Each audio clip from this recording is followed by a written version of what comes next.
Buenas tardes, España, buenos días en Latinoamérica.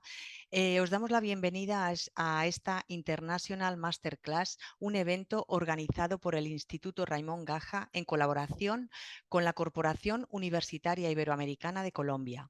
En esta ocasión contamos con la participación de Carmen Obdulia Sastre González. Ella es fonoaudióloga. Es especialista en rehabilitación de la discapacidad de la comunicación infantil y magíster en educación. Carmen también es docente, investigadora de temas relacionados con la comunidad sorda y es usuaria de la lengua de señas colombiana. Hoy nos hablará sobre el rol del fonoaudiólogo en la educación de la persona sorda. Antes de dar inicio, os recuerdo algunos temas. El chat estará habilitado para que podáis realizar los comentarios e interactuar, pero también recordar que podéis formular las preguntas durante la transmisión a través del apartado preguntas y respuestas. Os animamos a que cualquier duda que tengáis la vayáis comentando y estas serán respondidas al final de la sesión por nuestro ponente. También compartiremos al finalizar la sesión el enlace para que solicitéis el certificado de asistencia que, como sabéis, es gratuito. Un poco sobre la estructura de la masterclass. Tiene una duración de unos 45 minutos y dejaremos unos 10-15 minutos para preguntas. Os animo también a que si no lo habéis hecho aún os suscribáis a nuestro canal de YouTube, donde dentro de unos días podréis ver de nuevo la conferencia y aparte os animo a consultar también nuestra oferta formativa de másteres universitarios oficiales en nuestra web www.institutoraimongaja.com. Y sin más, apreciada Carmen, bienvenida. Buenos días, Isabel, aquí en Latinoamérica. Muchísimas gracias por la invitación.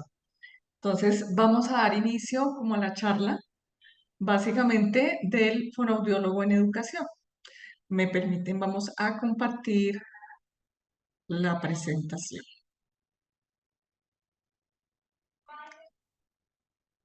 Bueno, ¿me confirman si se está viendo, por favor? Listo, muchas gracias, Isabel. Bueno, mi objetivo acá es hablarles del fonoaudiólogo en la educación de la persona sorda. Pienso que es un ámbito un poco complejo, que lo hemos venido trabajando desde mucho tiempo atrás. Nuestro objeto de estudio, como lo dice la frase, es la comunicación humana y sus desórdenes. Pero el ser humano no es un pedacito de ese gran concepto, de esa comunicación tan amplia. El ser humano es integral, ¿sí? Nosotros lo conocemos, lo trabajamos. Dentro de mi experiencia les voy a contar lo que piensan algunos fonoaudiólogos frente a la población sorda.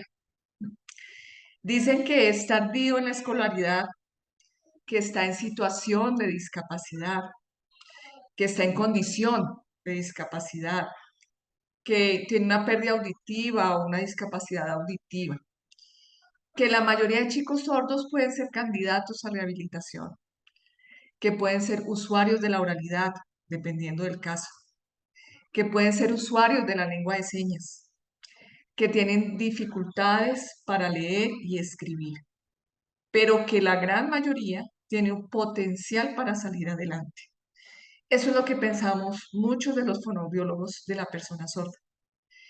Y nos inquieta qué piensan ellos, ¿sí? En ese historial de vida. Yo les he preguntado a mis colegas y a mis profesionales sordos y a los chicos con los que he trabajado qué piensan ellos de nosotros. Básicamente se reúnen en 5 momentos. Es el profesional que me da a mí los audífonos, es el profesional que a mí me enseña a escribir o a leer, es el profesional que me revisa mis audífonos, es el profesional, y yo pienso que este puntico es el del más alto nivel para ellos, que me enseña a oralizar, es el profesional que me ayuda con el implante. ¿Ellos conocen realmente qué hacemos? Yo pensaría que no, ¿sí? A nivel educativo, ellos no saben qué hacemos nosotros, cómo trabajamos nosotros con la población sorda. Pero ellos se preguntan, ¿será que los fonoaudiólogos conocen mi necesidad real de comunicación? ¿O tal vez es solamente un proceso de oralización y un proceso auditivo el que conocen ellos?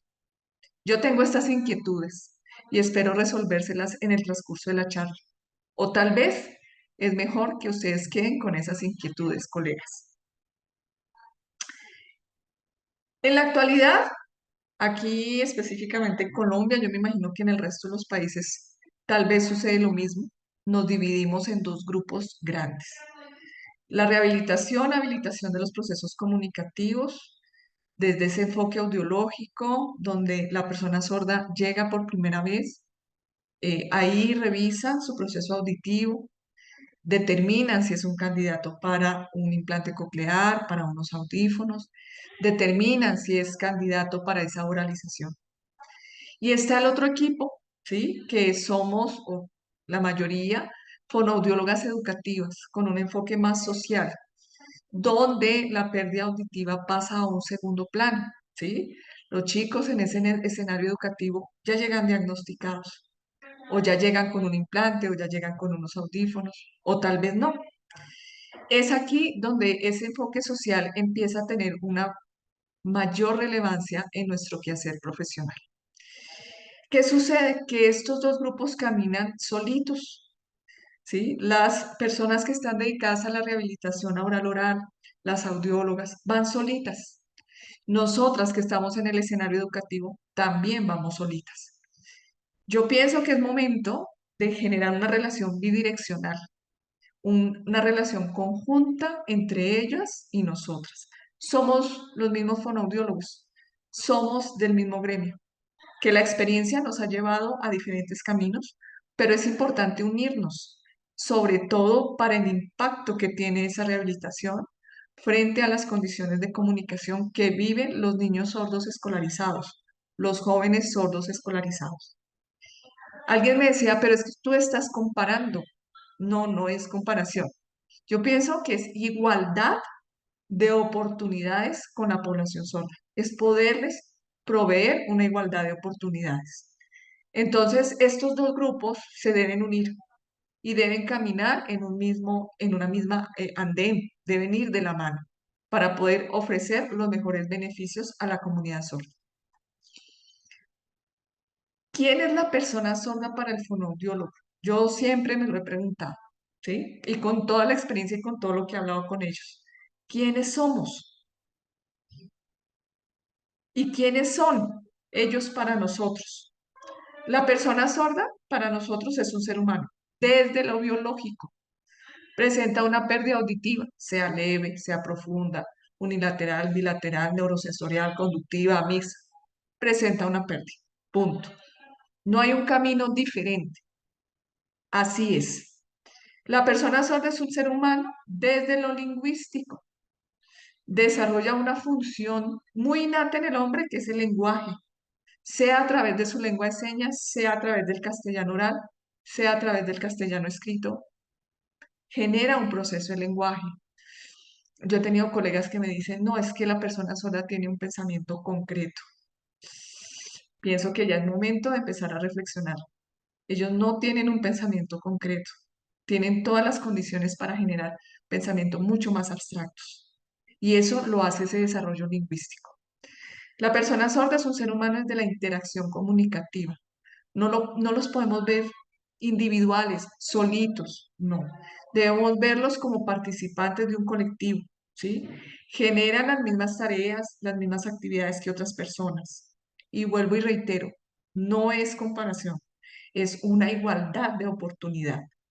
Ellos negocian significado, ellos modifican sus comportamientos y modifican los comportamientos de otras personas. Expresan su pensamiento y dan opinión a través de la comunicación. La persona sorda es un ser humano desde lo sociocultural y eso lo debemos saber como fonoaudiólogos. Forma cultura, construye cultura y se ancla culturalmente a la comunidad mayoritaria que es la oyente. Se ancla, ¿sí? De allí que la comunidad oyente tiene que empezar a pensar en esa posibilidad de oportunidades. No solamente que el sordo llegue a la comunidad y ahí se estabilice. Participa como ciudadano, crece en comunidad y responde a las exigencias de la sociedad. Si se dan cuenta, pasamos de un ser humano individual a un ser humano colectivo. Una reflexión para los fonoaudiólogos en el escenario educativo, la lengua de señas, en este caso en mi país, la vemos como una modalidad verbal. La lengua de señas es un código con una estructura gramatical específica de carácter visogestual. Para la comunidad sorda es su primera lengua, es su lengua identitaria, ¿sí? Les da identidad como comunidad.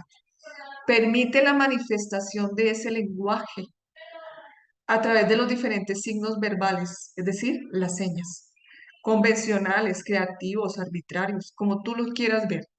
Es una lengua y esa lengua crece, es articulada. ¿Qué le da ese proceso de articulación? Pues las manos, ¿sí? Las cuales lo identifican como comunidad lingüística. El panorama, compañeros, es muy complejo a nivel educativo. No tenemos la receta mágica, ¿sí? Somos fonoaudiólogos, no, nuestro objeto de estudio es la comunicación.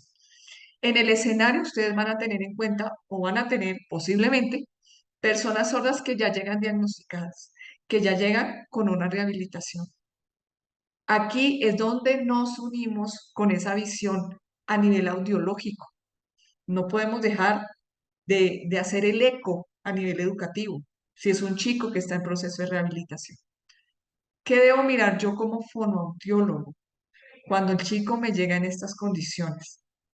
Básicamente que son tres las modalidades en las cuales él se va a ver involucrado. Una, el aprendizaje de la modalidad verbal escrita, así como lo llamamos. Dos, esas habilidades orales que trae desde esos procesos de rehabilitación. Y tres, que se acerca, dependiendo del enfoque, de la constitución educativa, del modelo educativo, se enfrenta al aprendizaje de la lengua de señas. Entonces, si se dan cuenta, son tres momentos específicos. ¿Qué revisamos nosotras, los fonoaudiólogos? Ese proceso lingüístico, ese desarrollo lingüístico de los estudiantes sordos que llegan en estas condiciones, en esas tres modalidades. No las podemos desintegrar, es decir, no puedo ver una, luego la otra y luego la otra. No. Tenemos que generar una participación colectiva con los profesionales del escenario educativo para poder trabajar con las tres. Otro panorama que nos llega a educación es la persona sorda sin diagnóstico, sin rehabilitación, sin modalidad, ¿sí? Llegan sin ningún proceso o sin ninguna forma de comunicación. ¿Qué debemos ahí? Trabajar con familia. ¿Quiénes son los primeros modeladores o mediadores de esa comunicación? La familia. A la edad que llegue el estudiante, de donde venga el estudiante. La familia genera unos procesos de comunicación y genera expectativas del manejo que hace en esa interacción con sus gestos y con su cuerpo. Son señas que algunos nosotros llamamos naturales, espontáneas. Nacen en ese núcleo familiar. Yo me atrevería a decir que son específicas de ese núcleo familiar. Tenemos que conocerlas, tenemos que trabajarlas, tenemos que revisarlas.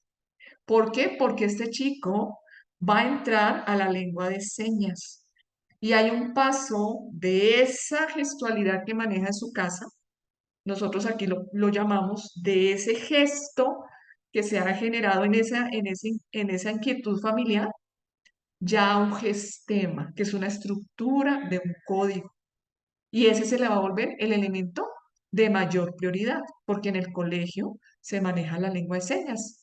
Acá en Colombia hay profesionales sordos, docentes sordos, que manejan la lengua de señas. Entonces va a dar ese paso, ¿sí? Va a retirarse de esos gestos familiares, de esa comunicación corporal familiar, a un código más estructural. Y ahí debemos estar nosotras, de la mano con los familiares, de la mano en la mayoría de las ocasiones con la mamá. La mamá es la que está más involucrada en eso, en esa mediación, en esa comunicación. El otro panorama, ¿sí? Es aquella persona sorda con o sin diagnóstico, ¿sí? Y que es usuario de la lengua de señas por condiciones X, hijo de padres sordos, tiene hermanos sordos, estudió en un colegio para sordos y llegó al colegio. Aquí nos detenemos y es el punto crítico que para mí todavía los fonoaudiólogos estamos trabajando y es las características de la lengua de señas. Nosotros como fonoaudiólogos conocemos la lengua oral, los componentes, las características de la lengua oral, las posibles dificultades.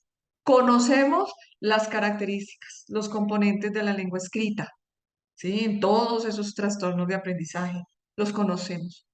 Pero resulta que hay una modalidad que no tocamos. Y en este momento es de vital importancia conocer esa lengua de señas, conocer esas características lingüísticas, ¿sí? Ese desarrollo que la persona sorda genera en esa modalidad.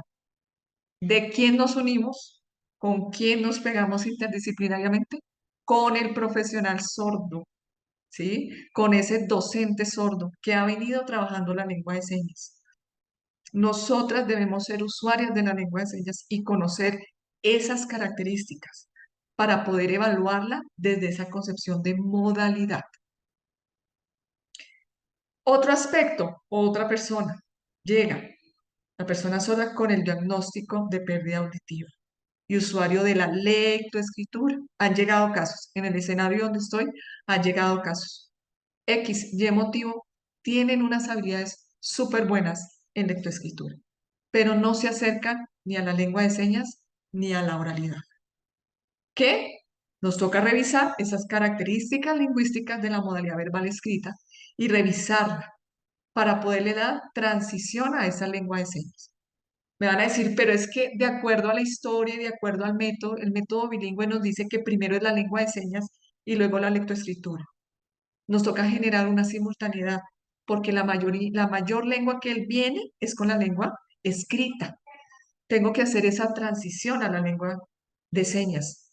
Entonces, ahí es donde es el punto crítico, siendo dos lenguas tan diferentes. Y otra es en educación superior. Nos hemos limitado a la educación o a los fonoaudiólogos en educación de la persona sorda, de los niños pequeños, de los sordos pequeños.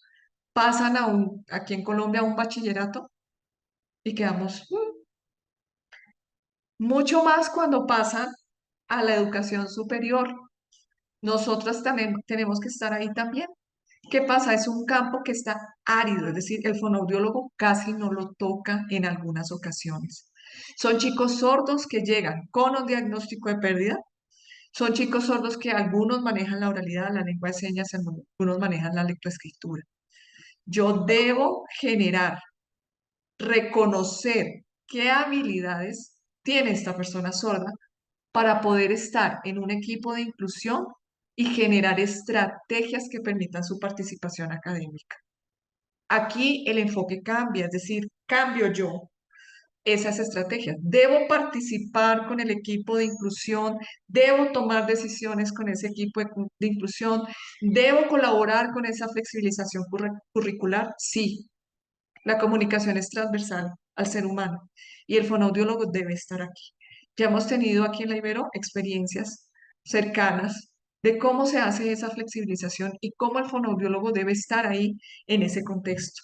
Se trabajan las tres, una simultaneidad de las tres, de acuerdo a las características que traiga ese estudiante en educación superior. Teniendo en cuenta lo anterior, ¿sí? Debemos ver que el ser humano está determinado por tres dimensiones. El ser humano, vuelvo y digo, no es un pedacito de esa comunicación. En el ambiente escolar, yo debo revisar a ese ser humano en toda su integralidad. Tenemos la dimensión intrapersonal, lo biológico, su pérdida, ¿sí? Ya llega, diagnosticada o no, pero ya traen la pérdida. ¿Dónde impacta eso biológico, eso psicológico, eso lingüístico y ese procesamiento de la información a través del lenguaje? En tres competencias fundamentales. La competencia receptiva, y eso lo sabemos todos. Entre mejor recepción tenga, mejor es el impacto en sus resultados a nivel de aprendizaje. A nivel lingüístico, entre mejor desarrollo tenga de ese código, de esa modalidad, mejores resultados de aprendizaje. Y a nivel productivo, en la medida en que él conozca y use ese código, va a tener mejores resultados de aprendizaje. La otra dimensión es la interpersonal. Básicamente es cómo actúa esta persona sorda con su modalidad, cómo genera una interacción comunicativa en ese microcontexto, sea de aula, sea en el momento del descanso, cómo reflexiona de la forma en que él se manifiesta con la otra persona, de esa metacomunicación, cuándo la debe usar, con qué jerarquía la debe usar. Esta dimensión interpersonal impacta la competencia discursiva, la estratégica, que es la que se operativiza, ¿cómo lo voy a decir? ¿Sí? Si la persona sorda se va a dirigir a su docente, obviamente, si es la lengua de señas, él va a hacer un cambio en esa lengua de señas. Si se va a dirigir al señor rector, también va a hacer un cambio en esa lengua de señas. Si se va a dirigir a un estudiante, a un compañero, va a cambiar. No me digan que es comparativo a los oyentes. Es oportunidad de igualdad. ¿Mm? Entonces yo reviso la competencia discursiva, esa competencia estratégica y esa competencia interactiva que le permite generar actividades y se participe en un colectivo. Y la otra es la dimensión sociocultural. Como yo lo decía al comienzo de la charla, la persona sorda se ancla a una cultura y es la oyente. Genera procesos de compensación para poderle entender al oyente y para poder llegar al oyente. ¿Qué pasa con nosotros? ¿Será que nosotros no nos podemos anclar a esa cultura sorda? ¿No podemos dar estrategias de comunicación para que él logre entendernos? ¿Sí? Entonces, esa es una competencia cultural. Hablamos de bilingüismo bicultural. Sí, el sordo tiene una educación bilingüe y bicultural aquí en Colombia. Y nosotros, ¿dónde está el proceso de nosotros? Y más como fonoaudiólogos desde ese bilingüe bicultural. ¿Seremos fonoaudiólogos bilingües? De pronto sí, con el manejo de dos modalidades, tal vez. Y seremos mediadores. Nosotros los fonoaudiólogos debemos generar procesos facilitadores, no barreras, para esos bienestares, para ese bienestar comunicativo en la educación de la persona sorda. ¿Qué hacemos? Esto me lo preguntan muchos colegas, muchos. ¿Qué hacemos? ¿Hacemos terapia individual o en grupo? Yo lo que les digo es, siempre es en la situación. Piensen en la situación y en la necesidad de esa persona sorda, de ese usuario. ¿Listo? Ambas. De allí la unión del gremio frente a los procesos de rehabilitación con la persona sorda. Yo tengo que ser eco en el aula. Un chico sordo que va 2 veces por semana a su rehabilitación, llega al colegio y ¿dónde está el eco? Pero, profe, es que el colegio, pero mire, es que el colegio es bilingüe y cultural. Claro, pero él para eso está asistiendo también a terapias. Se está generando una oportunidad. Puede manejar la lengua de señas sin ningún problema.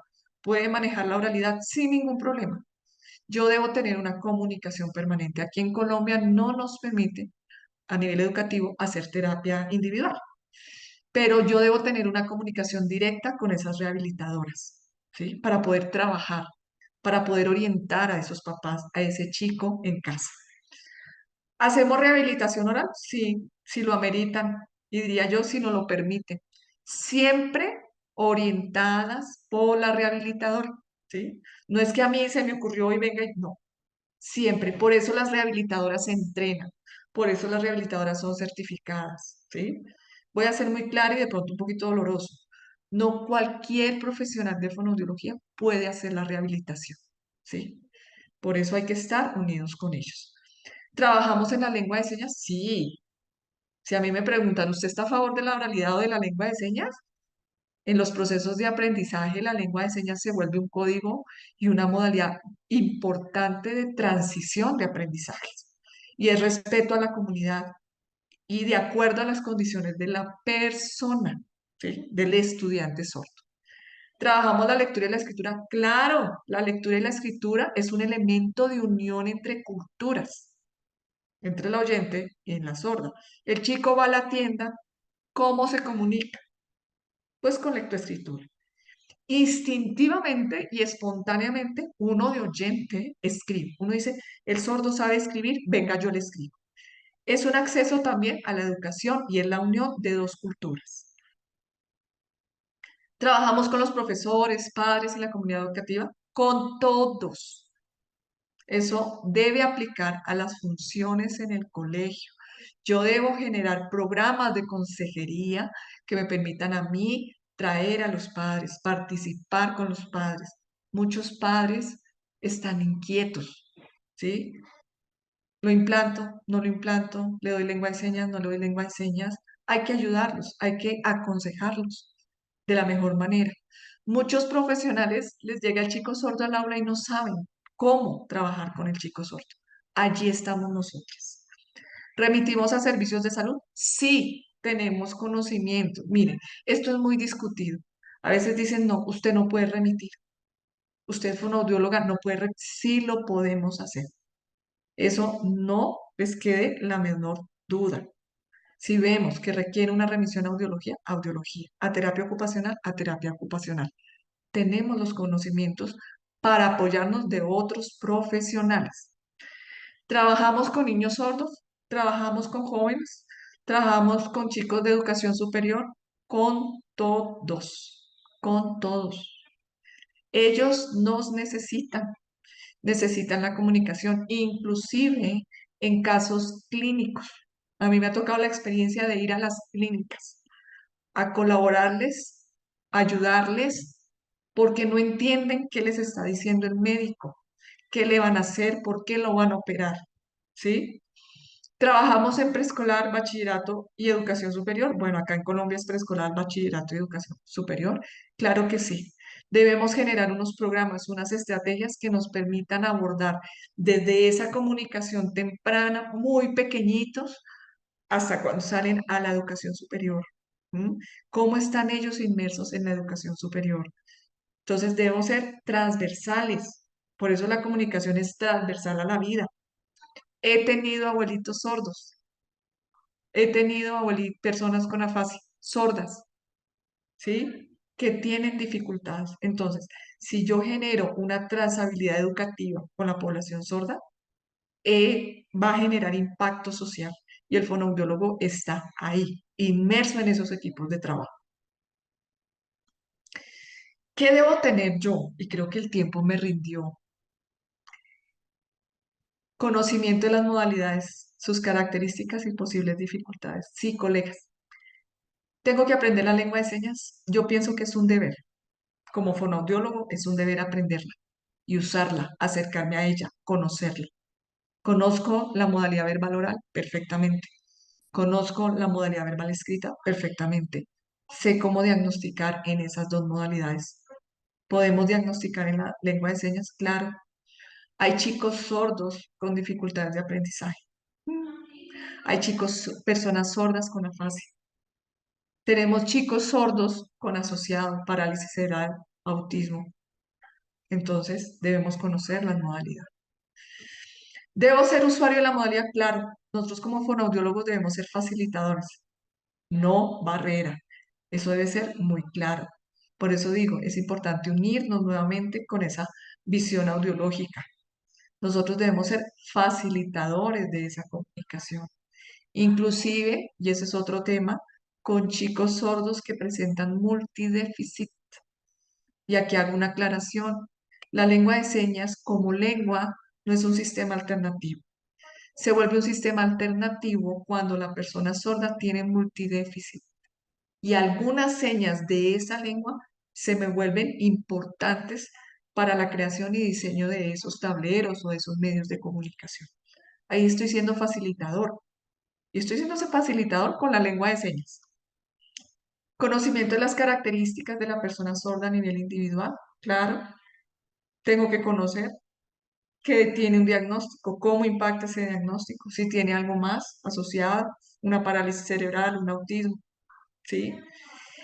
Debo conocer las condiciones interpersonales, claro. Yo debo saber cómo interactúa, qué características de la interacción comunicativa le permiten a él participar, cómo interactúa en aula, cómo se dirige a sus mediadores, a sus diadas, nosotros las llamamos aquí diadas, ¿sí? Si ese discurso es coherente, cohesivo, si está diciendo lo que quiere decir o lo que quiere pensar, si está dando su opinión, si está argumentando, si está sustentando.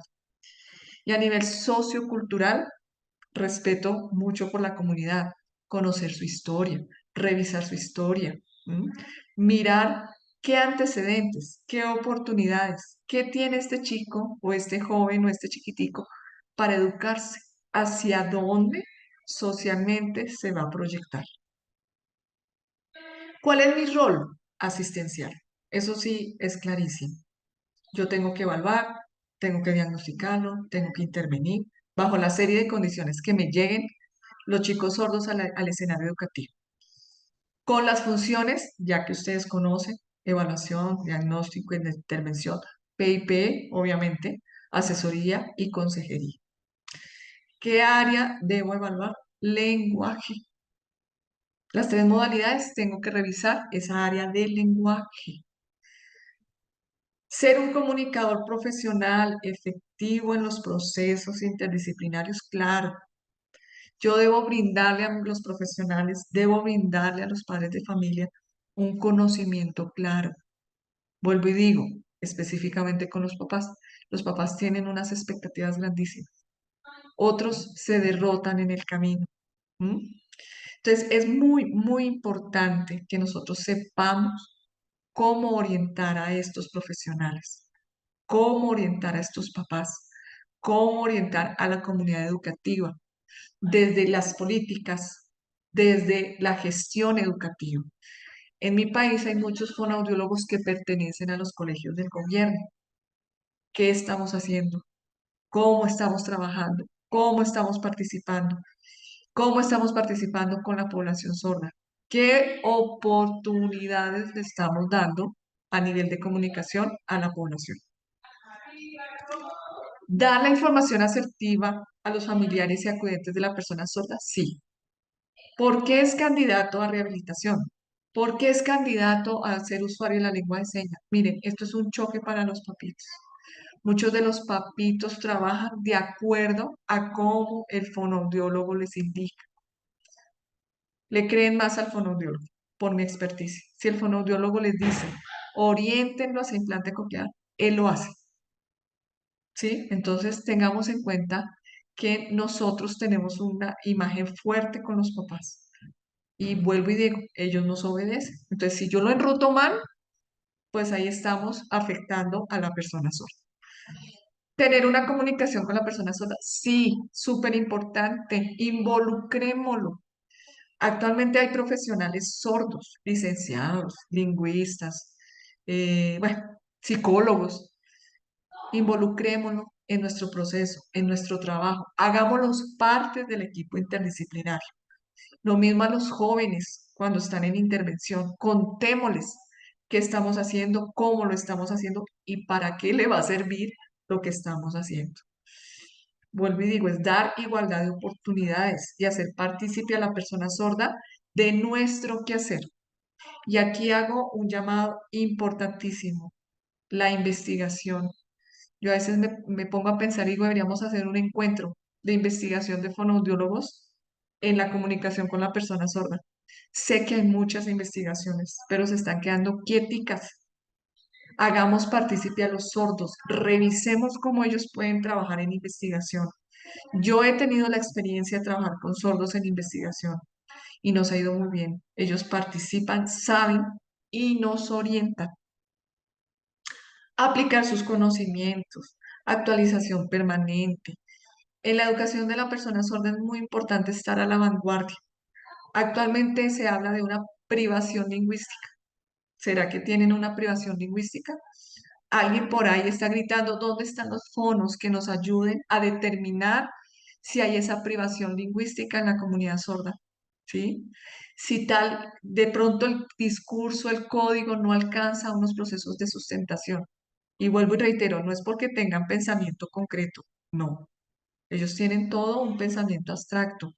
Lo que pasa es que debemos conocer esas características en las diferentes modalidades. Pues no sé, Isabel, creo que corrí mucho o el tiempo me alcanzó. Estos son mis contactos, mis dos correos de contacto. Bienvenidos los que quieran investigar, bienvenidos los que quieran conocer más de este rol en educación, ¿sí? Para que ustedes entiendan cuál es nuestra labor. Esto es apenas un pequeño pedacito de lo mucho que podemos hacer.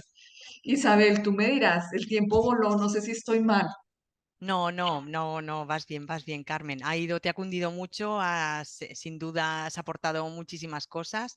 Vamos a pasar, si te parece, a la ronda de preguntas. Tenemos algunas preguntas, ¿vale? Nos preguntan, ¿cómo se puede abordar la salud mental y emocional de la persona sorda desde la fonoaudiología? Ese es un aspecto complejo, complejo, porque uno debe estar muy ligado al psicólogo, ¿sí? ¿Y qué pasa? Los psicólogos, así como nosotros, no tienen acercamiento a la comunidad sorda. Los chicos tienen un proceso de dificultad emocional y se requiere, en algunos casos, el apoyo del intérprete.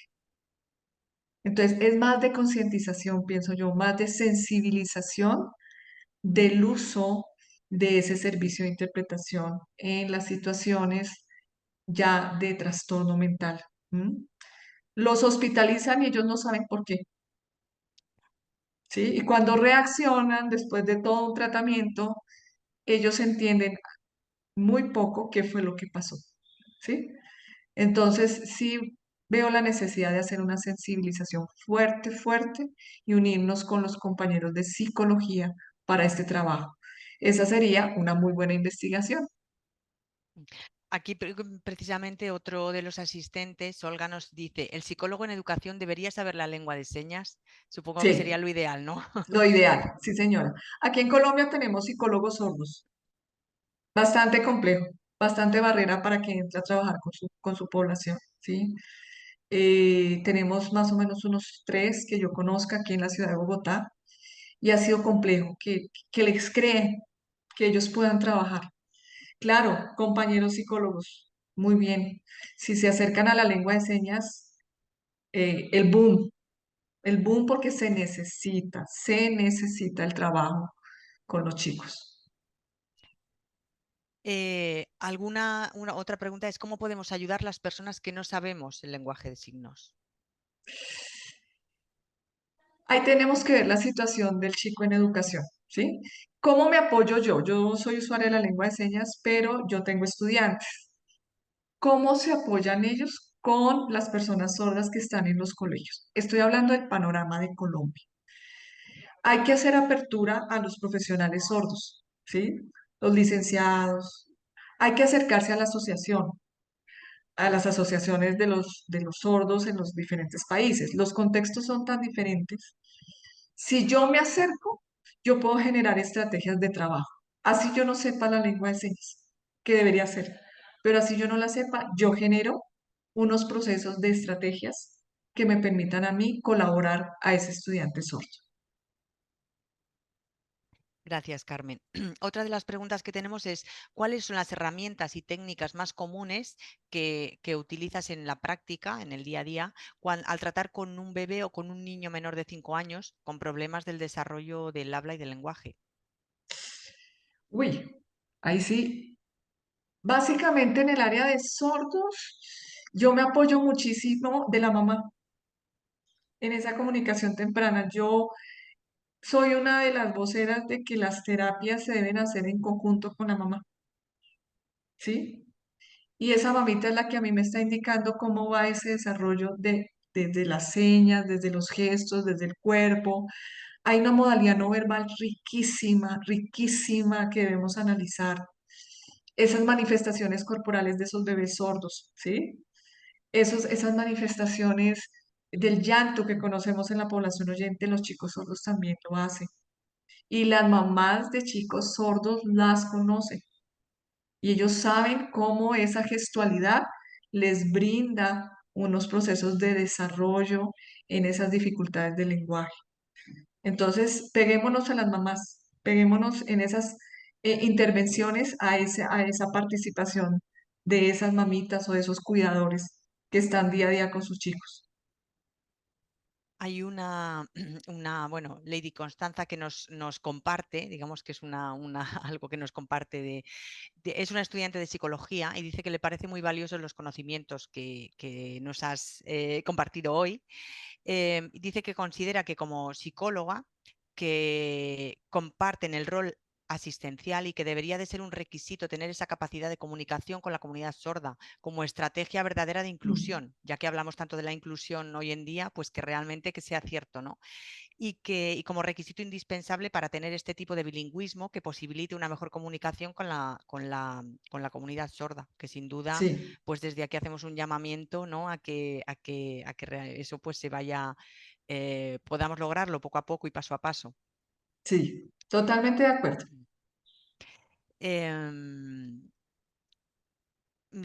Ruth nos comenta que dice que es psicóloga en formación, que trabaja con personas con discapacidad y que es indispensable saber lenguaje de señas. Dice que en Medellín, nos comenta un sitio donde se estudia en Medellín, en el ITM. Es que había otra persona que preguntaba dónde podía aprender en Colombia el lenguaje de signos. Ahorita yo creo que a nivel mundial se ha presentado como el boom de la lengua de señas, ¿sí? Eh, acercarse a la comunidad. Yo sé que la población sorda tiene asociaciones. Ir y golpear. Allá te enseñan la lengua de Allá, señas. ujú, si más Allá, no se podrán ¿sí? informar dónde hacer o qué hacer, ¿no? Claro, aquí en Colombia está FENASCOL, aquí en Colombia está la Sociedad de Sordos. Cada una de las regiones en Colombia específicamente tiene las asociaciones. Y golpear. Si yo me acerco, ellos me enseñan. Otra pregunta que tenemos es cómo podemos romper ese paradigma de que las familias quieran participar en la rehabilitación de sus hijos. Dejándolos entrar a la terapia. La terapia es una terapia individualizada, digo yo, ¿sí? Donde está el fono y el niño. Pero resulta que desde el hogar ya hay unos principios básicos de comunicación. Dejémoslos entrar a la terapia, que nos vean trabajar. Alguien me decía, ellos son coterapeutas, ¿sí? Nosotros estamos en un porcentaje mínimo con los chiquitos, con los jóvenes, pero ellos están el 100% en sus casas. Entonces, que participen con nosotros, que conozcan. A veces los nos mandamos planes caseros y ellos ni idea cómo hacerlos. Entonces, yo pienso que es momento de entrar a hacer una terapia de la acción donde ellos puedan ingresar, donde ellos puedan participar, donde ellos puedan preguntar lo que se está haciendo con su chiquito. Ujú, al final hay que hacerles partícipes, ¿no? Sí, De que lo vivan ellos también. claro, para que entiendan un poquito. Claro. Haider nos pregunta cuál es el recorrido académico para lograr ser fonoaudiólogo.